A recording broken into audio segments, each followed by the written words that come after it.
E aí, pessoal, estou aqui trazendo mais uma resolução para vocês. Dessa vez, continuando aqui a resolução do Enem 2025. Vou fazer aqui a resolução das questões 101 a 110. Separei aqui até a 110 para a gente resolver hoje. 101 a 110, essas 10 questões do Enem 2025 de natureza. Vamos começar aqui pela questão 101. Vamos começar aqui no enunciado. Nesse contexto, o processo de transferência de calor para as mariposas que independe da presença de fluidos é A. Então aqui a gente já presta atenção já numa coisa, já dá para tirar daqui. Ele quer um processo de transferência de calor, que a gente já conhece, que são 3 processos de transferência de calor, que é a condução,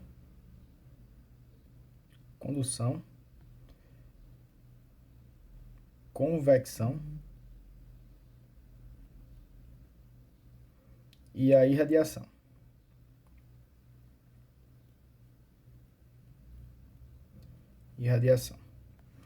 Vamos ler aqui para saber qual é que ele está pedindo.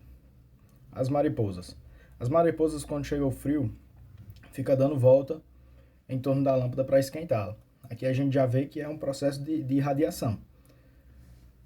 As mariposas se aproximam das lâmpadas atraídas pela luz, pois, sendo basicamente criaturas noturnas, estão adaptadas a seguir o brilho da lua, em um processo conhecido como orientação transversal. Assim, o que o sambista, no texto 1, descreve, não é a causa, mas sim uma das consequências possíveis dessa aproximação. De fato, o calor gerado pelas lâmpadas, sobretudo as incandescentes, pode aquecer as mariposas. Que a gente já tem tudo, já que a gente precisa para saber essa questão. O processo de condução é o processo em que há o contato. Há o contato direto. Por exemplo, aqui eu tenho uma panela, eu boto lá a colherzinha dentro, e aqui a água quente vai aquecendo a colher pelo processo de condução. Aqui não é o caso, então a gente já elimina aqui. Vamos eliminar as mais absurdas, né? Isso aqui. Aqui nem tem condução, na verdade, né? E a convecção já é o processo pela rotação de fluidos. Então aqui a gente vê que ela independe da presença de fluidos. Então a gente já sabe que não é a convecção. Porque a convecção, ó, tá aqui a panelinha, aqui o foguinho embaixo e aqui a água. Quando a gente tem o aquecimento dessa água aqui embaixo, ela fica com uma temperatura mais alta do que a água daqui de cima. E acontece o processo de rotação, porque o mais frio é mais denso, fazer aqui do lado. O mais frio desce e o mais quente sobe. Aí aqui acontece esse processo de rotação dentro da panela, e isso se chama de processo de convecção. Aqui eu dei o exemplo da panela, mas pode acontecer com o ar também. E aqui o que sobra para a gente é o processo de irradiação, letra C, que é o processo que aquece essas mariposas. Vamos aqui agora para a questão 102.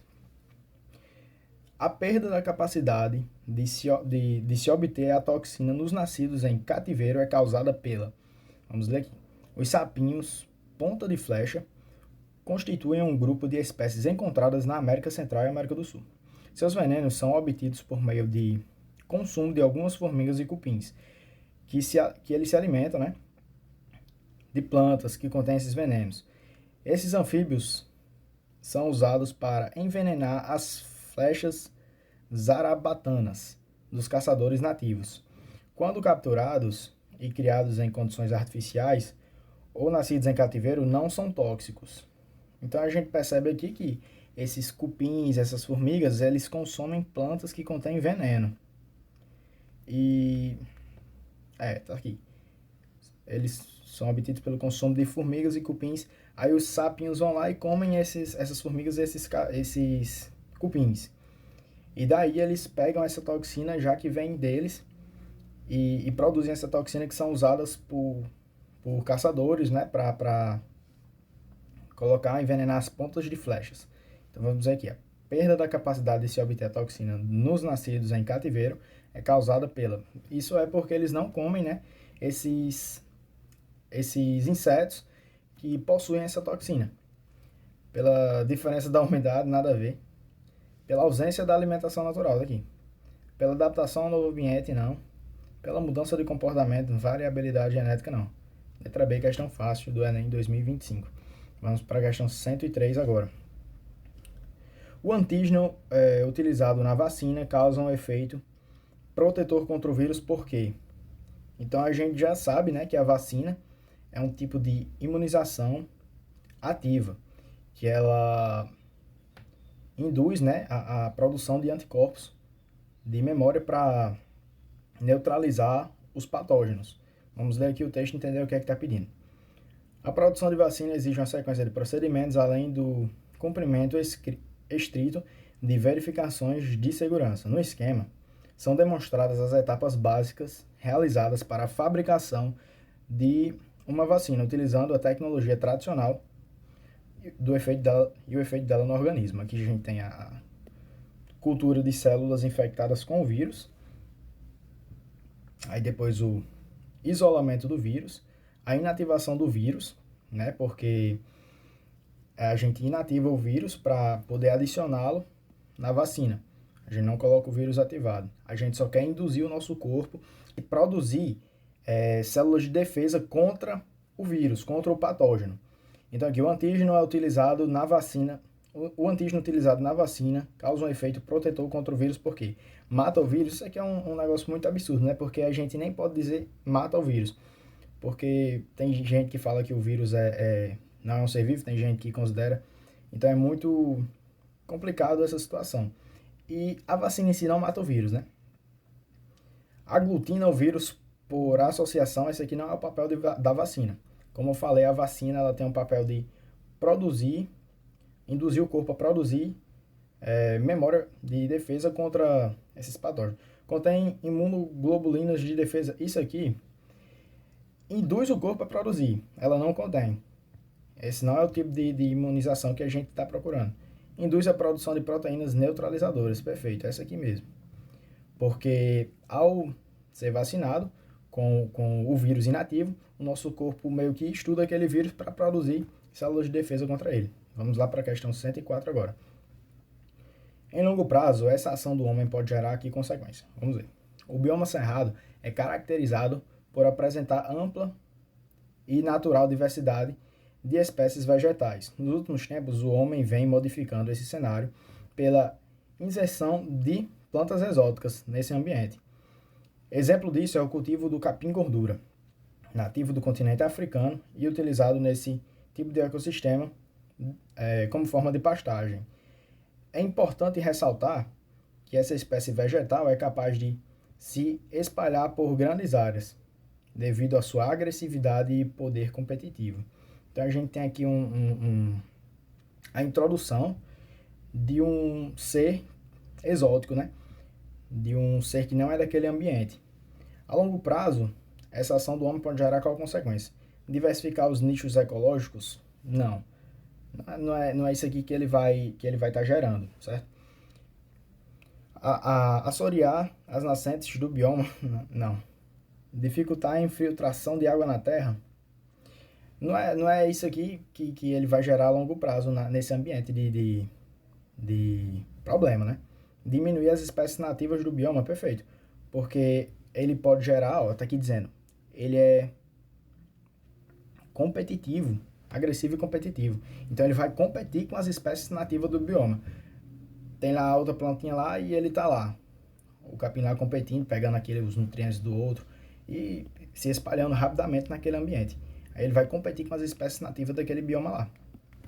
E vai prejudicar as outras espécies, que são nativas. Vamos aqui para a questão 105 agora. As usinas termonucleares, eu vou começar lendo o que eu enunciar. Para o ecossistema aquático, a ineficiência do sistema de água de refrigeração tem como consequência o quê? As usinas termonucleares são aquelas que produzem energia elétrica a partir da geração de energia térmica, provenientes das reações nucleares. Normalmente, essas usinas funcionam por meio de dois circuitos, denominados circuito primário vaso de pressão, pressurizador e bomba, circuito secundário, gerador de vapor, turbina, condensador, tanque de alimentação e bombas, além de um sistema de água de refrigeração formado por bombas, por uma bomba ligada a uma fonte hídrica natural. Então a gente aqui tem todo esse circuito, né? Aqui a gente tem o sistema lá aquático e aqui eles puxam água daqui para resfriar esse sistema. A água vem daqui geladinha, ele vem aqui, resfria, condensa, né? Tem a torre de resfriamento. E aí ela volta aqui pro rio, pro lago. Vamos ver aqui. Durante a operação da usina, o sistema de água de refrigeração funciona de forma ineficiente. Se funcionar de forma ineficiente, pode causar poluição térmica. Perfeito. Comprometendo a vida do ecossistema aquático. Então, o que é que isso aqui pode gerar? Quando a gente aumenta a temperatura de um ambiente aquático, a gente diminui a solubilidade dos gases. E aí pode prejudicar a vida, né, aquática desse ecossistema, os peixes, a solubilidade do oxigênio. E essa é uma das principais consequências. A gente vai analisar aqui o que é que a alternativa está pedindo. Diminuição do pH, não necessariamente o aumento da temperatura vai mudar, interferir no pH.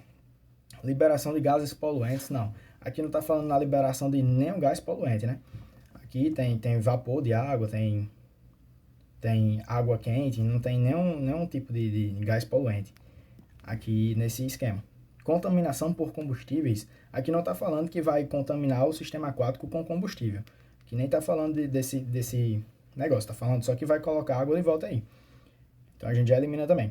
Liberação de elementos radioativos, isso aqui seria um acidente, né, numa usina nuclear, que aí liberaria elementos radioativos. Aqui não está falando nada disso. Diminuição da solubilidade do gás oxigênio, perfeitamente o que eu falei. Com o aumento da temperatura, a gente diminui a solubilidade dos gases presentes na água.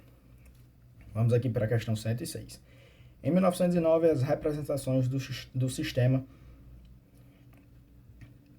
Em 1909, as representações das substâncias ácido nítrico, cloreto de cálcio e cloreto de cálcio, tendo por base essas informações e seguindo a mesma lógica, seriam respectivamente, vamos ver aqui, analisar o que é que ele está pedindo. No início do século XX, as fórmulas das substâncias eram representadas de modo diferente do atual.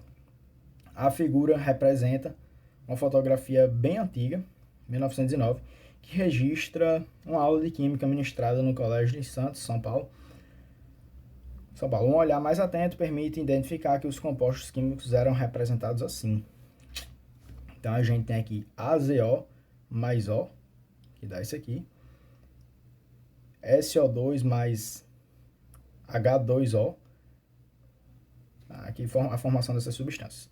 O nitrogênio era chamado de azoto, representado pelo símbolo AZ. Então a gente tem aqui que AZ é igual ao nitrogênio, que é o atual. Então aqui a gente já tem o AZ e o O. Aqui é o NO2. O 2 está lá em cima, NO2. Vê na lousa a equação representativa da adição do oxigênio atômico. O oxigênio é esse mesmo aqui, então. Perfeito. Ao monóxido de hidrogênio. Esse aqui adicionou o oxigênio, ficou isso aqui. Analogamente, o nitrato de sódio era representado, certo? Então aqui os números o número era colocado em cima, agora é colocado embaixo. Perfeito. Vamos ver aqui. Certo, ele quer o ácido nítrico. O ácido nítrico a gente tem que saber a fórmula, né? O ácido nítrico é o HNO3, se eu não me engano. E o cloreto de cálcio. Cloreto de cálcio é CaCl2. É o CaCl2. Quase certeza que é o CaCl2. Não tem nem falando aqui, né? Mas é o CaCl2 mesmo. Ele quer saber como era na forma antiga. Na forma antiga, hidrogênio era normal, hidrogênio perfeito. O nitrogênio era o azoto. O nitrogênio era assim. E o oxigênio, né? O oxigênio aqui. Certo. o 3 aqui em cima. E o cloreto de cálcio. O cálcio era... não falou nada que o cálcio era diferente, né? Então o cálcio, o cloreto de cálcio, só muda que esse 2 vem para cá. Então vai ser essa representação aqui. AzO3, certo? Letra A, perfeito. As outras já estão todas erradas. Letra A é a certa, correto? Vamos aqui para a questão 107. Considerando que os animais de um mesmo grupo taxonômico podem representar características adaptativas semelhantes em ambientes similares, onde seria mais provável encontrar os lagartos com essas características no território brasileiro. Vamos lá, procurar onde é que encontra esses lagartos, né? O monstro de Gila, um lagarto encontrado no deserto, atenção, no deserto, dos Estados Unidos, apresenta adaptações à falta de alimento nesse ambiente. Esse lagarto possui um hormônio que controla os níveis de açúcar no próprio sangue. Foi observado que esse hormônio também controla os níveis de açúcar no sangue de pessoas diabéticas. Perfeito. Então, quer saber onde é que... Nem está perguntando nada sobre isso, sobre diabetes, sobre essas coisas. Só está perguntando onde é que a gente pode encontrar ele. Aqui a gente vê que o deserto é um clima quente e seco. Então, a gente tem que procurar um bioma aqui no Brasil que apresente essas características. Beleza, a gente tem o cerrado. O cerrado ele é quente. O cerrado ele é seco, mas não se aproxima lá com o deserto. Se aproxima, mas vamos procurar algo melhor. O pampa, nada a ver, né? A gente tem aqui perfeita caatinga. A caatinga é um clima semiárido, né, aqui no Brasil. E ele apresenta o clima quente e seco. A gente também vê a existência já de alguns tipos de... algumas espécies de lagartos nesse ambiente, nesse bioma. Vamos aqui para a questão 108. Essa água é chamada de... Vamos ver. Existe um processo de purificação de água, que são removidos sais dissolvidos. Então aqui a gente já pode pensar em um sistema de destilação, né, que tá lá a água lá com sais dissolvidos, cheio de sais dissolvidos, e aí a água, no processo de separação de mistura, a água evapora, aí fica aqui só os sais dissolvidos, e aí eles colocam a coluna aqui e pegam a água aqui em outro lugar, água pura, água destilada. Vamos ver se é isso que ele está pedindo. A água passa por um processo e é muito utilizado em laboratórios de química. Sim, é muito utilizado em laboratórios de química a água destilada, porque a água destilada ela não tem a presença de sais dissolvidos, que pode atrapalhar, né, em alguns processos. Eles querem a água pura, como solvente, beleza, em baterias de carro, etc. Entretanto, esse tipo de água não é adequado para a ingestão, pois pode causar problemas à saúde como carência iônica e diarreia. Beleza, essa água destilada, sem esses sais, como, sei lá, magnésio, potássio, sódio, ela é carente nesses nutrientes, né? Porque ela é destilada, tá aqui ela com sais, ela é destilada, e aqui fica só água pura, somente H2O, sem os nutrientes aqui, carência iônica e diarreia. Essa água é chamada de dura, não, pesada não, sanitária. Destilada daqui, perfeito, água destilada. Não tem segredo aqui nessa questão. Vamos ver aqui, porque os olhos ficam vermelhos em algumas fotografias. Esse efeito é muito comum à noite e em lugares pouco iluminados, porque a pupila... Galera, nem precisava ler o texto aqui, nem fotos tiradas com câmeras fotográficas antigas, às vezes as pessoas parecem com olhos vermelhos.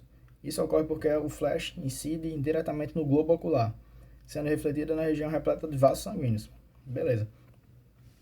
A pupila o quê? A pupila dilata em ambientes escuros, porque quando a gente está em ambientes escuros, a pupilinha está aqui, ela está recebendo luz, mas quando a gente vai para um ambiente escuro, ela tem que dilatar para absorver mais luz. A pupila dilata. E quando a gente está em um ambiente claro, ela não precisa dilatar tanto para receber luz. Ela fica aqui recebendo luz tranquilinha, pequenininha. Aí quando a gente está em um ambiente escuro, ela dilata. E quando a gente incide o flash, os vasos da retina, eles refletem essa luz vermelha. E quando o flash bate, a gente está refletindo essa cor vermelha dos vasos, né? A retraída não, a gente já elimina. Retraída, dilatada. Dilatada e chega mais luz à retina, perfeito. Chega menos menos luzes azul e verde abaixo dele, que é isso, né? Loucura. A última questão de hoje. Que ação poderia evitar essa intoxicação? Vamos ver, que ação é essa que ele está falando. O sashimi, filé de peixe cru. Filé de peixe cru. De baiacu é uma iguaria muito apreciada no Japão. Entretanto, sua ingestão pode causar morte por parada respiratória, pois esse peixe contém uma potente neurotoxina termoestável e a tetrodotoxina, que é produzida e armazenada nas gônadas e vísceras. Então tá lá nos órgãos desse peixe, né? É muito perigoso tá comendo esses negócios aqui em qualquer lugar, porque ele tá lá o peixinho lá, fazer aqui, tá lá o peixinho lá, aí ele é morto e é cortado só os filezinhos lá pra gente comer. E se as vísceras lá, os órgãos dele forem feridos, né, forem cortados, ele libera essa toxina na carne. E como é cru, a gente ingere, né, facilmente isso, se for manuseado de forma inadequada. Que ação poderia evitar essa intoxicação? Criar os peixes em cativeiro, nada a ver, porque já está presente nele. Se fosse aquela questão lá do sapo, por exemplo, ele pega essa toxina, cadê a questão aqui? Ele pega essa toxina no ambiente, com a alimentação. Beleza, criar em cativeiro, se a gente fosse comer os sapinhos, iria ajudar. Mas aqui já não é a causa. Realizar pesca com redes. Não significa que se a gente pegar o peixe de outra forma, a gente vai estar ferindo esses órgãos. Isso não impede. Consumir os peixes fritos ou cozidos. Tem que ter muito cuidado com isso aqui, porque aqui ele não iria liberar, não iria tirar essa toxina dele. E também está falando que a gente quer consumir o peixe cru, só que a gente já elimina, né? E cozinhar, fritar, não necessariamente vai eliminar, tirar essa toxina que está lá no peixe. E nem sempre não está no peixe, só está se a gente ferir os órgãos dele, que vai liberar na carne, né? Na parte que a gente vai comer. Preparar o peixe em condições adequadas de higiene. Essa aqui é uma alternativa muito boa. Mas só que assim, higiene, beleza, a gente prepara lá o peixe com higiene. Mas só que essa questão de furar os órgãos do peixe não é questão de higiene, é questão do mau manuseio da hora dos cortes, né? Manusear o peixe sem provocar um rompimento dos órgãos internos. Perfeito, questão tranquila. Essa alternativa aqui. Então é isso, galera. Mais uma resolução feita. Espero que vocês tenham gostado. Deixem o like aqui no vídeo, se inscrevam no canal para ajudar e vamos para a próxima resolução, né? Que também está muito insana. Eu não tenho só aqui essas duas questões da próxima. E acompanhe a próxima resolução. Tem resolução antiga aqui no canal. Espero que vocês tenham gostado desse vídeo e até a próxima. Valeu!